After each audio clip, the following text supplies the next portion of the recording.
Es-tu capable de vivre sans aucun repère temporel? Il y a un chercheur français qui s'est vraiment posé la question et en 1962, il a fait l'expérience sur lui-même. Mais ça ne s'est pas du tout passé comme prévu. Le protocole était simple. Michel Siffre, un spéléologue, avait tout ce qu'il fallait pour vivre normalement pendant 2 mois, mais au fond d'une grotte. Il n'avait le droit à aucun repère de temps. Pas de montre, pas d'horloge et surtout pas de lumière du soleil. Il était complètement coupé du monde, à l'exception d'un téléphone. Chaque fois qu'il mangeait, faisait ses besoins, allait dormir ou se réveiller, il appelait l'équipe à la surface, composée de chercheurs et d'une équipe de secours, au cas où. Et à chaque réveil, Michel devait compter à voix haute ce qu'il pensait être 120 secondes. Mais les collègues à la surface ont très vite compris qu'il y avait un truc bizarre qui clochait. Au début de l'expérience, tout va bien. Le spéléologue est encore calé sur son rythme habituel, celui qui lui a été imposé par la société depuis sa naissance. Il mange 3 repas par jour, se couche le soir, se réveille le matin, et au réveil, il compte jusqu'à 120. Mais au bout de quelques jours à peine, Michel raconte qu'il se sentait comme un animal, qu'il vivait uniquement sur ses pulsions. Il mangeait quand il avait faim, il dormait quand il sentait la fatigue l'envahir, et au réveil,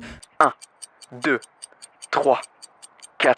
Mais les appels étaient de plus en plus espacés. Son cycle circadien prenait le dessus. Mais surtout, ce qui est vraiment remarquable et ce qui a choqué le monde lors de la publication des résultats, ce n'est pas qu'il vivait de plus longues journées ou dormait plus longtemps la nuit. Non, ce qui a marqué le monde, c'est que sa perception même du temps s'allongeait, sans qu'il ne remarque quoi que ce soit. Au réveil, il ne comptait plus jusqu'à 120 en 2 minutes, il comptait jusqu'à 120 en 4 minutes. Comme si son temps propre était allongé, étiré, faisant passer le temps 2 fois plus vite dans la tête du cobaye. Et le jour où l'on a appelé Michel pour lui expliquer que l'expérience était finie, ça y est, qu'on venait le chercher, il a cru qu'on lui faisait une blague. L'expérience avait duré 63 jours. Michel, lui, était persuadé qu'il s'en était écoulé 35. Cette expérience a marqué un tournant dans l'étude de la chronobiologie humaine, révélant que notre horloge biologique n'est pas strictement calée sur un cycle de 24 heures. Ces découvertes sont essentielles pour comprendre comment l'isolement temporel affecte notre corps et notre esprit. Et les résultats de cette étude sont encore utilisés pour améliorer les conditions de vie des sous-mariniers ou des astronautes.